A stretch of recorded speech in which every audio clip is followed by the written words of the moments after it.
Hello everyone and welcome to my channel. We all know how good Yuanwu is now with the release of Jinhsi. Jinhsi and Yuanwu are one of the most popular pairs. This video will let you know what builds to use on them and also explain how to use this team. Without any further ado, let's jump right into it.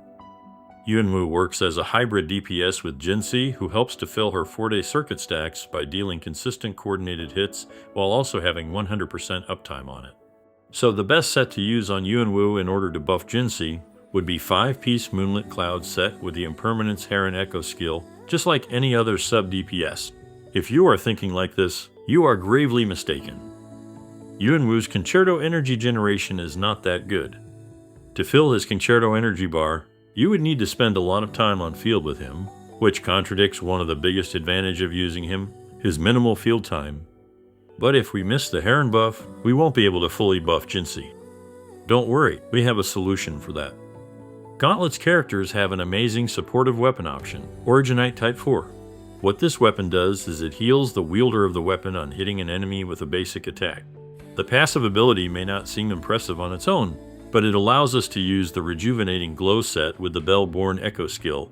Self-healing can also trigger this set.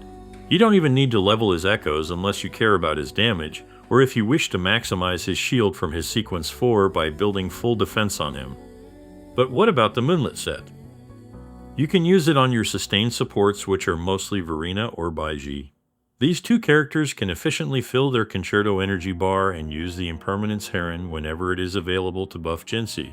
So your rotation will go like Yuanwu to Verena or Baiji, and then to Jinhsi. If you have fed all of your Originite Type 4 gauntlets, don't worry, you can get them from Gacha, or you can use the Marcato Gauntlet if you have it with the Moonlit Echo set. Or you can choose to maximize his damage by using 5-piece Void Thunder with the Tempest Maphis or Flautist Echo skill and use any of the weapons that have defense or crit stats. And lastly for Jinhsi, she follows the standard DPS build with 5-piece Celestial Light and Jue as the main Echo skill. And for her weapon, Ages of Harvest, her signature weapon is the best. If you don't have it, you can use Verdant Summit or Lustrous Razor, and for 4 stars we have the Helios Cleaver, Broadblade 41, which is craftable but highly conditional as you need to have your HP above 80% to get the attack buff. Autumn Trace for the crit rate. Its passive is useless as Jinhsi can't trigger it with her enhanced basic attacks. And Broadblade of Night is a 3-star option that you can use. Moving on to the team rotation. As I said earlier, the team flow will go from Yuanwu to sustained support to Jinhsi. I highly recommend unlocking Yuanwu's second inherent passive, as it greatly increases his resonance skill range and places a pillar when he leaves the field, which is extremely helpful for repositioning it when the resonance skill is in cooldown. You can just leave the other skills at level 1, unless you care about his damage. If you want to get some damage out of him, you can level the resonance skill and liberation and the 4-day circuit at the end. I like to start the rotation with Verena or Baiji's ultimate skill, as it will start its cooldown and you will start gaining resonance energy, which helps to get it back up faster. However, it is their main healing skill. If the boss is too aggressive, you can save the ultimate to use it right before the main rotation of Jinhsi. First, I start with Baiji's ultimate. If you are using Verena, use her ultimate and then her skill right after it. Then switch to Yuanwu to use his resonance skill. I like to use his liberation as well, since it gives resistance to interruption to the whole team, and deals vibration damage, which helps to break the boss faster. It can deal decent damage if built as a DPS. Then switch to your sustained support to fill their Concerto energy bar. Yuanwu will automatically place another pillar when you switch him out if you have his second inherent skill unlocked. If you don't have it unlocked, you can use the resonance liberation before placing the pillar, as using his liberation after his skill will detonate the pillar.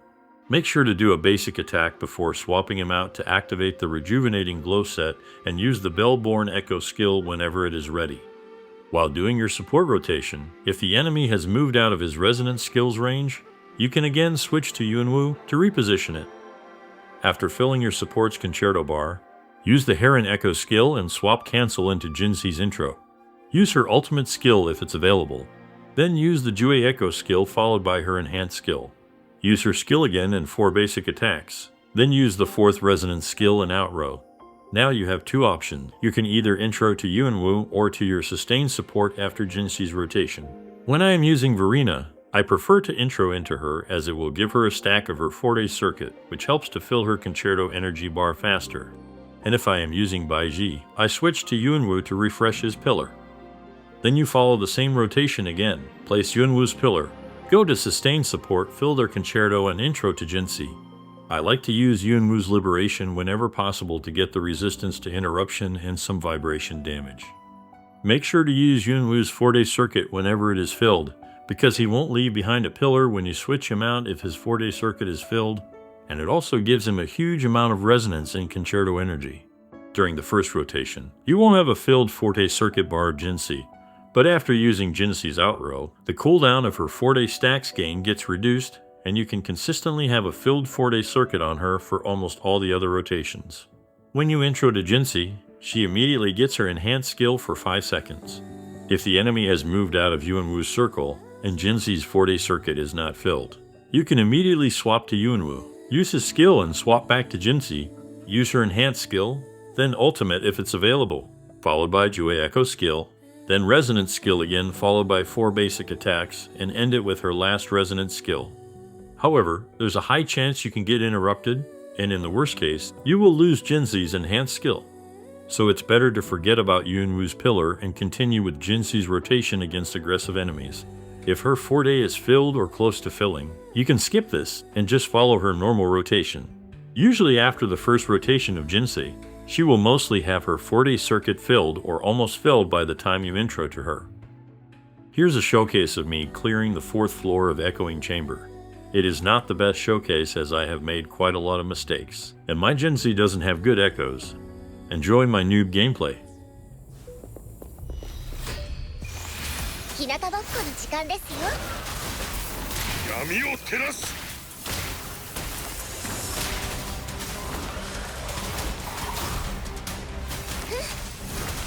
バイオミメティクス。横島は取り払え。影と舞い踊る。舞い上がれ。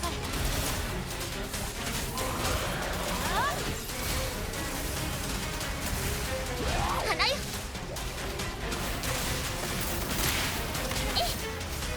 いきますよ。よっと。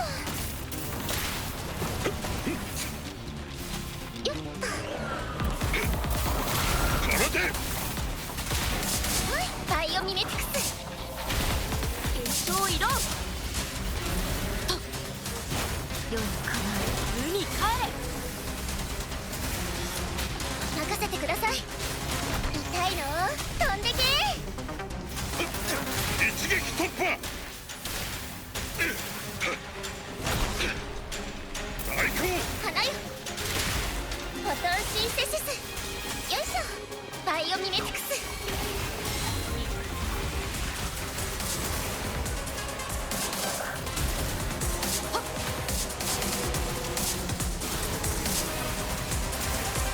任せてください。避けられまい。やっ。兵種。全遊自在。世に構え。花よ。いけますか。一戦。これが大行の極意。撤退が必要か。植物だって生きてるんです。撤退が必要か。バイオミメティクス。蹴れよ。舞い上がれ。好き。無限の先へ。任せてください。いや、そんなものかい。人工天調べだ。花よ。大き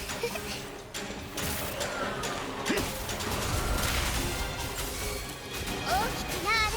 バイオミメティクス。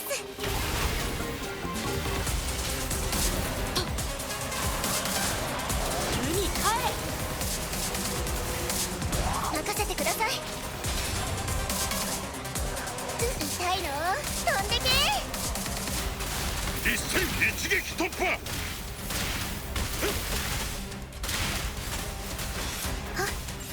同心太平を迎えるために入れよ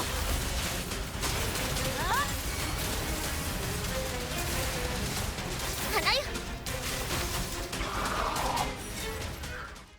Comment down below what guide you want next. And that's all for this video. If you guys enjoyed it, don't forget to like and share the video and subscribe for more Wuthering Waves content.